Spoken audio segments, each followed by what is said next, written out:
Assalamualaikum warahmatullahi wabarakatuh. Selamat pagi anak-anak, berjumpa lagi dengan Pak Wahab. Pada kesempatan kali ini kita akan belajar subtematika pembelajaran kedua tentang perkembangan teknologi komunikasi. Sebelum kita memulai, mari kita baca surat Al-Fatihah terlebih dahulu. Semoga ilmu kita dapat bermanfaat. Al-Fatihah.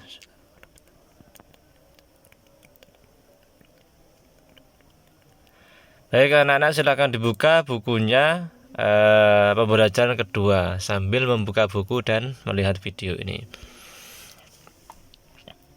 Bacalah teks berikut. Hari ini cuaca sangat panas. Udin, Beni, dan Edo ingin bermain di kolam renang.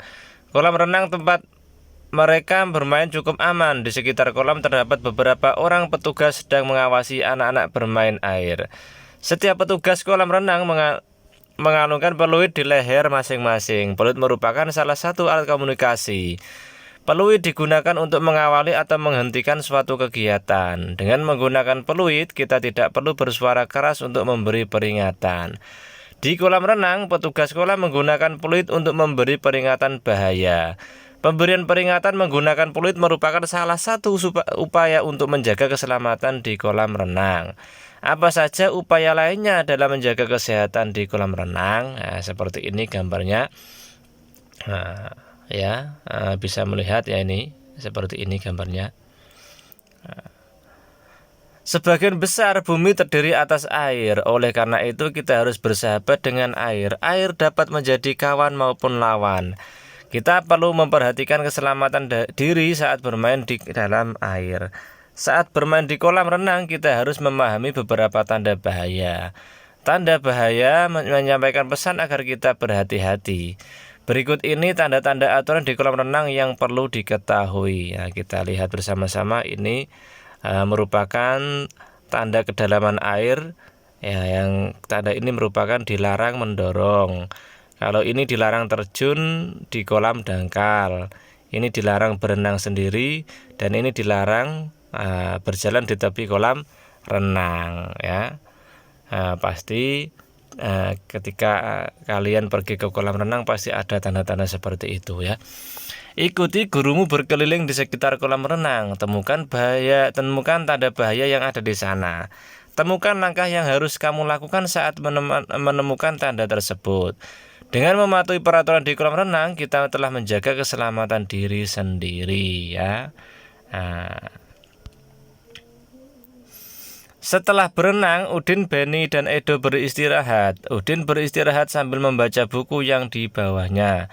Buku tersebut bercerita tentang alat komunikasi tradisional dan modern. Ya. Bacalah teks berikut. Alat komunikasi tradisional dan modern. Manusia berkomunikasi dengan berbagai cara. Perkembangan teknologi komunikasi telah menghasilkan berbagai jenis alat komunikasi. Ada yang telah digunakan sejak lama maupun yang baru dikenal masyarakat. Daun lontar, prasasti, dan gong merupakan alat komunikasi tradisional pada masa lalu. Selain itu, ada pula lonceng yang berfungsi sama dengan gong. Pada masa berikutnya muncul telegraf dan pesawat telepon. Dengan adanya teknologi telepon berkembang menjadi telepon genggam atau biasa disebut ponsel. Ponsel merupakan alat komunikasi modern yang terus mengalami pembaruan. Kelompokkan alat komunikasi yang terdapat pada teks bacaan di atas dalam tabel berikut. Nah, ini ada alat komunikasi tradisional. Di dalam bacaan tadi ada apa saja? Ya, ada daun lontar, prasasti, lonceng, dan gong. Kemudian alat komunikasi modern ada telegraf, telepon, dan telepon genggam atau ponsel, ya. Alat komunikasi tradisional itu yang ada pada zaman dahulu, ya. Kalau modern sudah mengalami pembaruan atau perubahan, lebih canggih lagi, ya. Gunakan kosakata dari tabel di atas untuk melakukan permainan tebak kata bersama teman-temanmu. Dengarkan instruksi dari gurumu saat melakukan permainan tebak kata. Lengkapi kalimat berikutnya. Nah, ini ada di sini, ya, nanti pilihan dari jawaban yang ada di dalam soal tersebut. Nomor 1, alat komunikasi titik-titik digunakan pada masa lalu. Apa kira-kira? Alat komunikasi ya tradisional digunakan pada masa lalu. Nomor 2, titik-titik termasuk ke dalam alat komunikasi tradisional apa? Kentongan termasuk ke dalam alat komunikasi tradisional. 3, lonceng dan apa? Ya, lonceng dan gong memiliki fungsi yang sama. Telepon kini berkembang menjadi ponsel. Ponsel merupakan salah satu alat komunikasi ya modern. Nah, seperti itu ya. Silahkan nanti diisi di buku tema. Ayo mengamati. Udin membaca buku tentang komunikasi. Setelah membaca, Udin menceritakan isi buku kepada Edo dan Benny. Setelah bercerita, mereka berdiskusi tentang isi buku. Diskusi adalah salah satu contoh bentuk komunikasi. Benny memberikan pendapat dengan santun tentang alat komunikasi sederhana yang masih dapat dipakai hingga saat ini. Edo menanggapi dengan penuh semangat. Udin menjadi pendengar yang baik sambil sesekali memberikan tanggapan. Gaya Udin, Benny, dan Edo saat melakukan diskusi berbeda-beda, namun mereka tetap dapat berdiskusi dengan baik. Hal tersebut terjadi karena sifat tiap orang pasti berbeda. Ayo menulis, setiap orang memiliki sifat yang berbeda-beda. Ada yang pendiam dan pemalu, ada juga yang memiliki sifat ramah dan mudah bergaul. Sifat termasuk salah satu bentuk keberagaman. Berikut beberapa contoh sifat beserta ciri-cirinya. Ya, dalam tabel ada jenis sifat dan ciri-ciri. Jenis sifat meliputi sopan, sombong, keras kepala, rendah hati, humoris ya. Yang pertama sifatnya adalah sopan, ciri-cirinya menghormati setiap orang. Kemudian sombong, ciri-cirinya selalu merasa lebih baik dari yang lain. Keras kepala, ciri-cirinya tidak mau mendengarkan pendapat orang lain. Rendah hati, ciri-cirinya selalu menghargai orang lain. Humoris, ciri-cirinya senang membuat suasana riang dan penuh tawa. Pasti di kelas ya teman-teman kalian ada yang memiliki sifat yang sama, juga ada yang memiliki sifat yang berbeda ya. Pasti ada yang memiliki salah satu sifat dari ciri-ciri yang ada dalam tabel ini. Nah ini, selain sifat-sifat di atas masih banyak lagi sifat lainnya. Cari tahu bersama temanmu. Apakah perbedaan sifat pada individu dapat berpengaruh terhadap kegiatan komunikasi? Ya ini ya, ada 5. Amati 5 orang temanmu.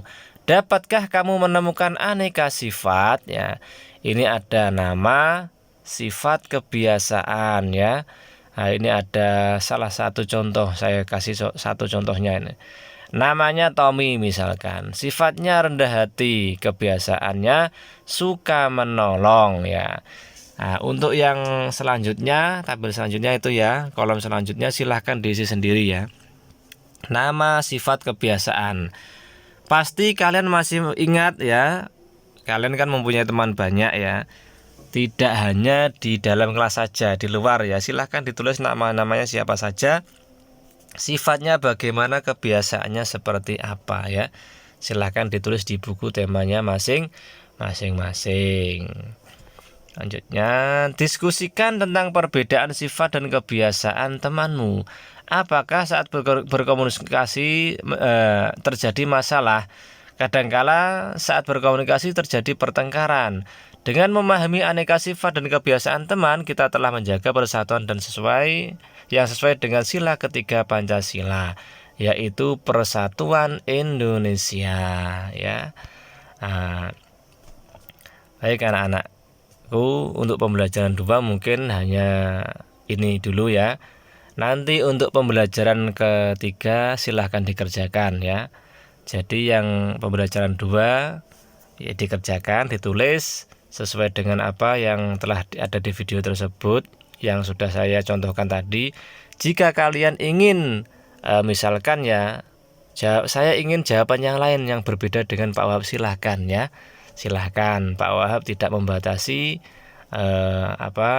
jawaban dari kalian semua. Jangan lupa untuk pembelajaran ketiga silahkan juga dikerjakan dan nanti langsung dikumpulkan ya. Paham ya anak-anak? Jika belum paham, nanti silahkan tanya Japri ke Pak Wahab. Mungkin hanya itu yang bisa saya sampaikan. Semoga bermanfaat. Kurang lebihnya mohon maaf. Wassalamualaikum warahmatullahi wabarakatuh.